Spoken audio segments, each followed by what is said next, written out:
दोस्तों नमस्कार, मैं हूं विजय कुमार पाल, एक लेखक।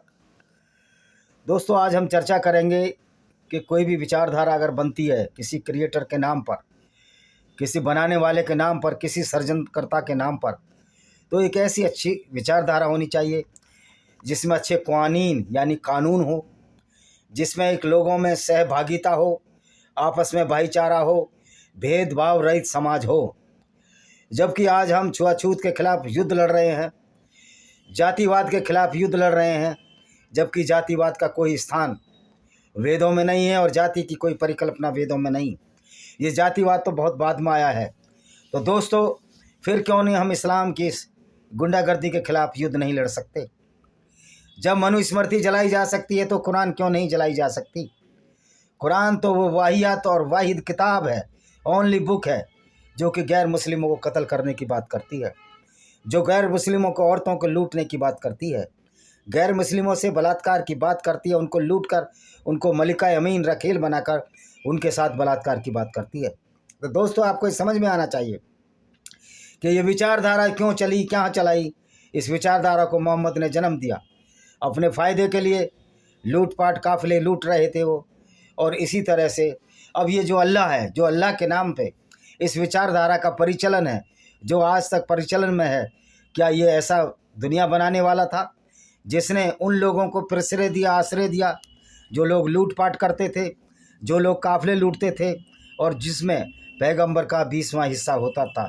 तो सवाल ये है कि इस विचारधारा को एडॉप्ट और एब्जॉर्ब क्यों किया जा रहा है? एडॉप्ट से मतलब मेरा मुस्लिम लोगों से है कि आप एक ऐसी विचारधारा को जो दुनिया में फितना गुमराह कर रही है, लोगों को वायलेंस फैला रही है, हिंसा फैला रही है, भेदभाव फैला रही है। जब भारत में अनटचेबिलिटी का कानून बन सकता है, भारत में SC/SC एक्ट बन सकता है, तो भारत में क्यों नहीं काफिर एक्ट्स बन सकता, जिसमें कोई गैर मुसलमान अगर कुरान पढ़कर ये कहता ही है कि कुरान की आयतें हैं ये कत्ल करती हैं, तो इस कुरान पर बैन क्यों नहीं लगाया जा सकता? ये आज यक्ष प्रश्न है।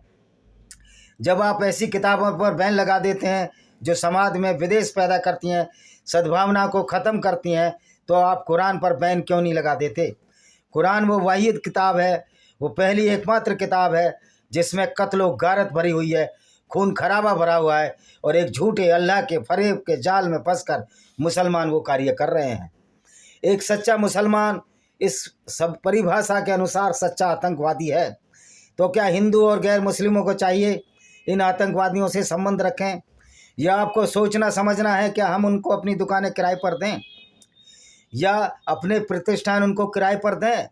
क्योंकि उनका इस्लाम तो ये कहता है कि गैर मुस्लिमों के साथ दोस्ती और भाईचारा नहीं रखना है। तो वो मुसलमान जो आपके यहाँ किराएदार है या जिससे फल और सामान खरीद रहे हैं, वो तो आपको यही समझेगा कि इससे भाईचारा नहीं रखना है। तो ये फल मुसलमान हिंदुओं को क्यों बेचते हैं? जब इनकी विचारधारा इनको अलग करने के लिए कहती है, तो इनको हिंदू प्रतिष्ठानों में क्यों नौकरियां करते हैं? ये हमारे हिंदू भाइयों का फ़र्ज़ है, ईसाई भाइयों का फ़र्ज़ है, यहूदी भाइयों का फ़र्ज़ है कि ऐसे लोगों को एक शपथ पत्र लिया जाए कि हम इस्लाम और कुरान की उन आयतों में विश्वास नहीं रखते जो इंसान को इंसान से जुदा करती है। आप 48 बार नमाज में गैर मुस्लिमों को गाली दे रहे हैं, लेकिन फिर भी इनको सिर माथे लगाया जा रहा है। आज भारत में वक्फ बोर्ड सबसे गुंडा बोर्ड है, जिसने भारत की ज़मीन को एनक्रोच कर लिया है, क्योंकि इस्लाम एक गुंडागर्दी का नाम है और वक्फ बोर्ड भी इस्लाम का एक पहलू है। तो मेरी समझ में नहीं आता आज हम ऐसे झूठे अल्लाह के नाम पर ऐसी आइडियोलॉजी को क्यों ढोए जा रहे हैं और गैर मुस्लिम इस्लाम की गुंडागर्दी को क्यों एब्जॉर्ब कर रहे हैं? क्या आप समझ सकते हो कि दुनिया को बनाने वाला इतना क्रूर होगा, जो जानवरों के खून से प्रसन्न होता होगा और ये कहता होगा कि तुम जो जानवरों की बलि देते हो, ये कुरान में आयत है। और अगर किसी को रेफरेंस चाहिए तो रेफरेंस जितने मांगोगे उतने मैं वीडियो बनाऊंगा और इस्लाम की गुंडागर्दी की पूरी खोल दूंगा। तो दोस्तों आप देख सकते हो कि बहुत से हिंदू इस वजह से चुप रहते हैं कहीं मुसलमान रुष्ट ना हो जाए। मैंने जब सवाल पूछा अपने दोस्त से जो कि एग्जीक्यूटिव इंजीनियर रिटायर हुआ है कि तुम्हारे मोहम्मद काफिले क्यों लूटता था, तो उसने मेरा व्हाट्सएप ब्लॉक कर दिया। तो आप समझ सकते हो ये कितने कट्टर, कितने जहनी लोग हैं और कितने जाहिल लोग हैं कि ये उस पैगंबर की बुराई नहीं सुन सकते जो कि लूटता था, काफिले लूटता था, औरतों से बलात्कार करता था औरतें गिफ्ट में लेता था। तो क्या आप समझ सकते हो ये दुनिया को बनाने वाला अल्लाह का पैगाम हो सकता है?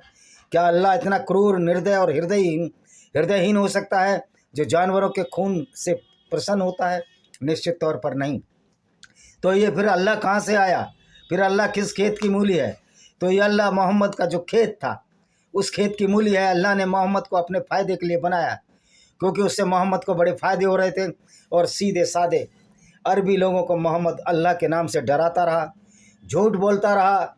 उस मस्जिद में वो नमाज़ पढ़ने चला गया जो मस्जिद उस समय बनी नहीं थी, जिस पर आज झगड़ा है। बैतुल मुक़द्दस जो जेरूसलम में है और वो यहूदियों का सोलोमन टेम्पल है, ये सर्टिफाइड है। तो ये इस्लामी गुंडागर्दी पूरी दुनिया में यूं ही नहीं थम रही है, आज भी जारी है। आज जितने भी टेररिस्ट ऑर्गेनाइजेशन हैं ये सब इस्लामी गुंडागर्दी का प्रतीक हैं, क्योंकि टेररिस्ट होना ही सच्चा इस्लाम है और सच्चा मुसलमान है। जो आदमी टेररिस्ट नहीं है वो सच्चा मुसलमान ही नहीं है। टेररिज्म और टेररिस्ट आतंकवादी की परिभाषा यही है, जो लूट खसोट करता हो, दूसरों को बिना कारण मार देता हो, और एक झूठे अल्लाह के नाम पर, जिसको ये खालिक कहते हैं, उसके नाम पर लोगों की हत्याएं कर रहे हैं। और इन बेशर्मों को बहुत भी शर्म नहीं है। इतनी मोटी खाल के ये लोग हैं, इनका पैगंबर काफिले लूटता था उसको भी सही ठहराने की कोशिश करते हैं, ये कहकर कि मोहम्मद के ऊपर अटैक हुए। अगर मोहम्मद के ऊपर अटैक हुआ होता तो मोहम्मद के पास सिर्फ 84 लोग थे जब ये मक्का में रहता था, और 10 साल इसको इस्लाम को बनाए बीत चुके थे, लेकिन इसका तो कत्ल किसी ने नहीं किया। ये मदीना में जब इसने फ़ौज बनाई, तलवार हाथ में ली, गुंडागर्दी शुरू कर ली, तब एक यहूदी ईसाई ने इसको जहर दिया। और ये मज़े की बात देखिए, इसी उसको लूटा और उसी से खाना भी बनवा रहा है। बेगैरती की इससे बड़ी सीमा नहीं हो सकती। यही बेगैरती और बेशर्मी मुसलमानों में आ गई है। वो भारत का खाएंगे और कहेंगे नहीं हम अल्लाह को मानते हैं। अरे मूर्खों, पहले अल्लाह को साबित तो करो। तुम्हारा अल्लाह अगर इतना ही ताकतवर होता तो मोहम्मद का जो दांत तोड़ दिया उहद की लड़ाई में, दांत तक तुम्हारा अल्लाह बचा नहीं पाया। और इस झूठे अल्लाह के नाम पर के अल्लाह के सिवाय पत्ता तक नहीं हिलता, इजराइल ने पूरा गाज़ा हिला दिया। तो भाइयों, इस इस्लामी गुंडागर्दी का हमको मुकाबला करना है। जो अल्लाह के नाम पर ये झूठ फैलाया गया है मोहम्मद ने, उसका मुकाबला करना है।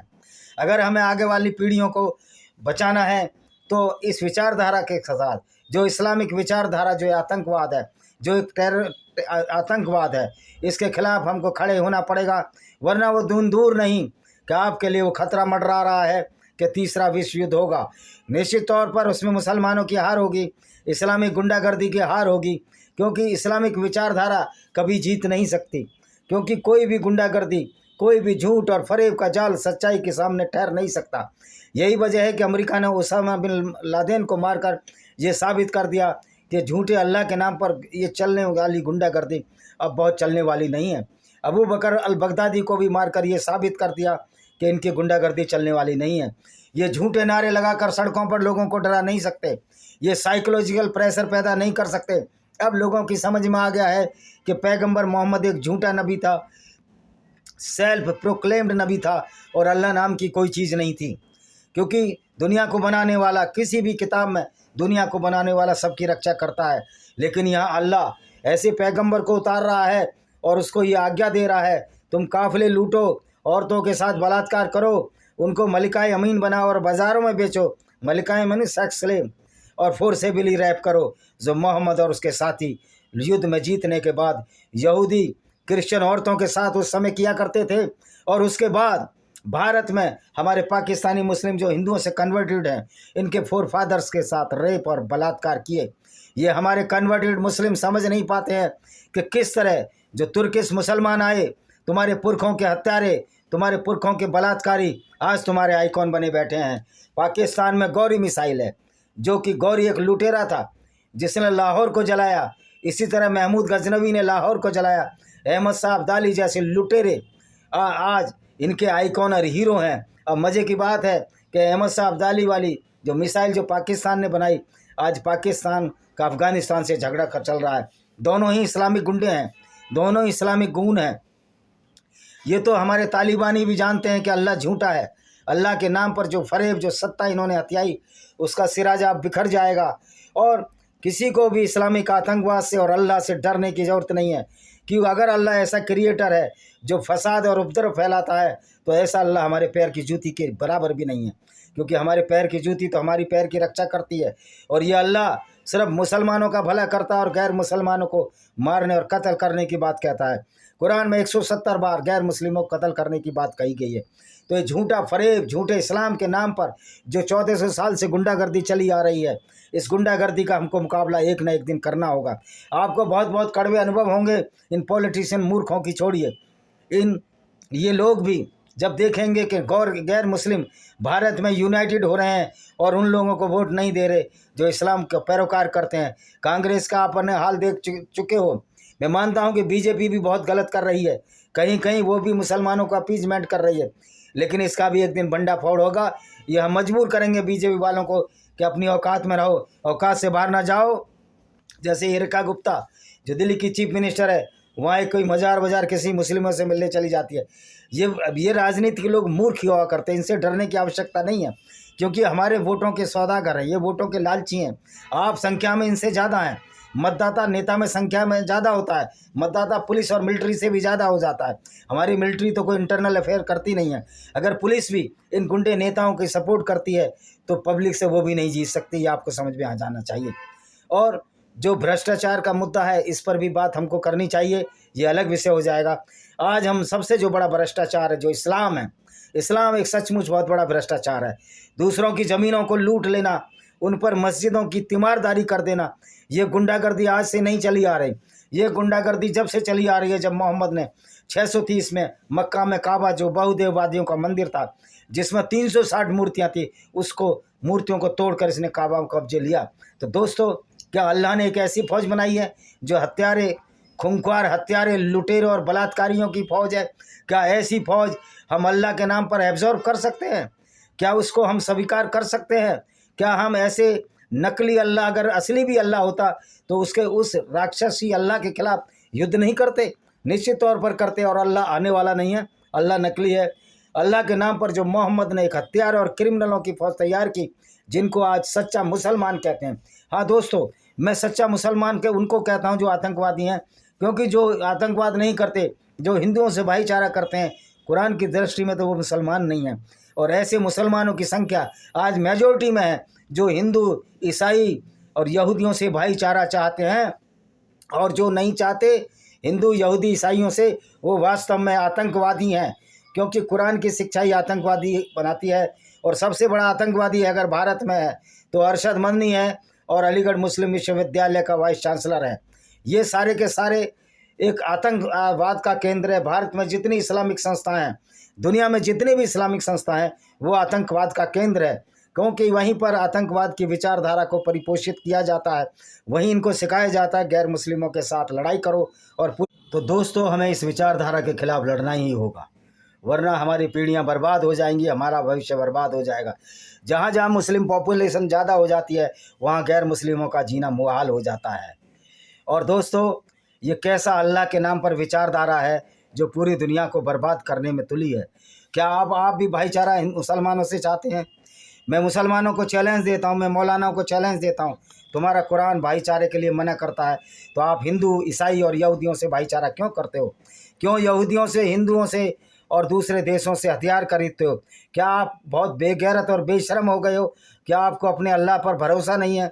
जब आपको अपने अल्लाह पर भरोसा नहीं है तो हम आपके अल्लाह से, आपकी विचारधारा से क्यों डरें?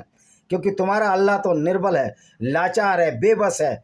वो अलग बात है कि अल्लाह को तुमने अपराधियों का सरदार बना दिया है। वो अल्लाह जिसने एक अपराधी प्रॉफिट भेजा जो पूरी ज़िंदगी अपराध करता रहा, अगर वो आज भारत में ज़िंदा होता या किसी भी देश में ज़िंदा होता तो जेल में होता, निश्चित तौर पर उसकी जमानत भी नहीं होती। बात कठोर है, लेकिन अब कठोर बात कहने के लिए सामने आ रहे हैं बहुत लोग। करोड़ों मुसलमान आज इस्लाम छोड़ चुके हैं। इस्लामिक गुंडागर्दी को कोई पसंद नहीं करता। कोई मुसलमान नहीं चाहता कि उसकी बहन बेटी को कोई लूट ले जाए। अगर यही काम गैर मुस्लिम करने लगें तो आप उनको गुंडा ही कहोगे ना। लेकिन उनकी हिंदुओं की, ईसाई और यहूदियों की किताब में तो नहीं लिखा कि गैर मुस्लिमों को लूट कर ले, उनकी मुस्लिम औरतों को लूट कर उनके साथ बलात्कार किया जाए। तो ये आपकी किताब में तो लिखा है कि गैर मुस्लिम औरतों को लूट कर उनके साथ बलात्कार, उनको मलिका यमीन बनाना जायज़ है। तो तुम सर्टिफाइड गुंडे हुए ना। तो कुरान एक गुंडागर्दी की, एक अपराध शास्त्र की किताब हुई ना।